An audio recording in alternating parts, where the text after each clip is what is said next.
Bonjour, je suis Thomas Houdaille, le directeur du développement de la plateforme. Alors l'intelligence artificielle, tout le monde en parle, mais peu de gens savent réellement de quoi il s'agit. Elle est pourtant déjà largement présente dans notre vie courante, que ce soit par Netflix qui vous recommande la série qui va vous plaire, par Siri ou Alexa qui comprend ce que vous dites, ou plus simplement par votre messagerie qui est capable de détecter des mails frauduleux et de les isoler. Dans cette vidéo, on vous explique concrètement ce qu'est l'intelligence artificielle et dans les suivantes, vous pourrez approfondir et découvrir comment l'utiliser dans votre entreprise. Il n'y a pas de définition officielle de l'intelligence artificielle qui est à la croisée de plusieurs disciplines, l'informatique, les mathématiques, la sociologie.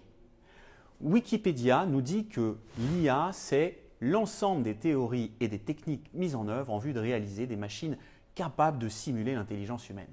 Alors, pour faire plus concret, on peut dire qu'un système d'IA repose sur 3 piliers. Le premier, c'est l'apprentissage.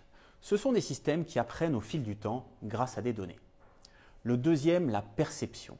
Des systèmes qui peuvent percevoir leur environnement, c'est-à-dire comprendre les images, lire des textes.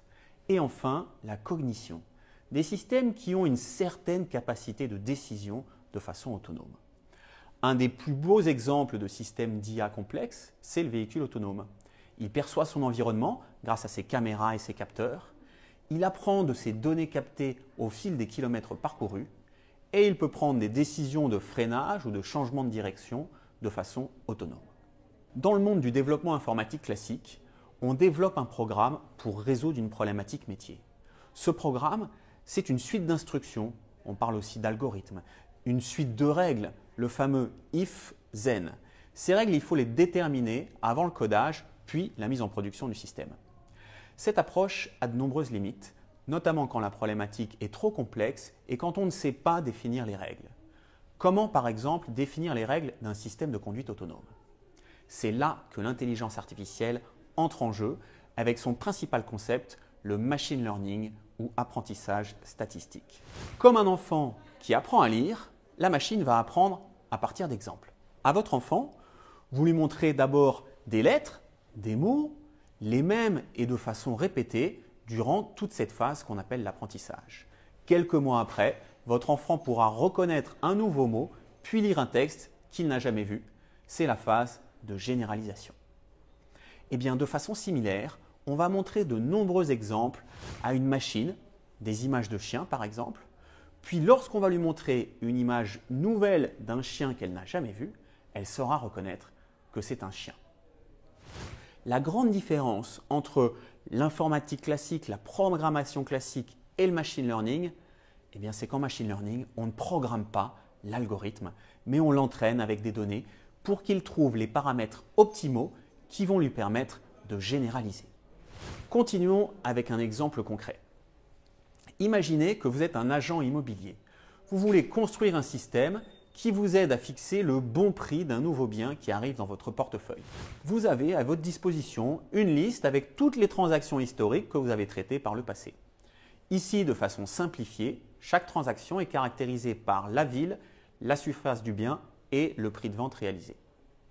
On va entraîner l'algorithme, ici une fonction linéaire simple, pour qu'il détermine les meilleurs paramètres A et B, c'est-à-dire la droite qui représente le mieux notre phénomène.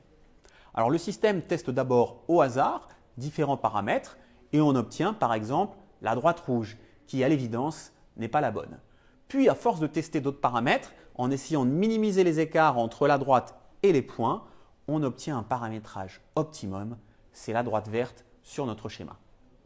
Cette droite, c'est notre modèle de machine learning entraîné. Pour un nouveau bien qui arrive sur le marché, il suffit d'indiquer la surface, le X de la fonction linéaire, et il nous prédira le prix de vente idéal. C'est ça le machine learning. Alors pour des algorithmes plus complexes, comme le deep learning, les fameux réseaux de neurones artificiels dont on parle beaucoup, on va avoir un très grand nombre de paramètres à déterminer, plusieurs millions ou centaines de millions pour reconnaître des images par exemple. Mais sinon, le principe reste le même.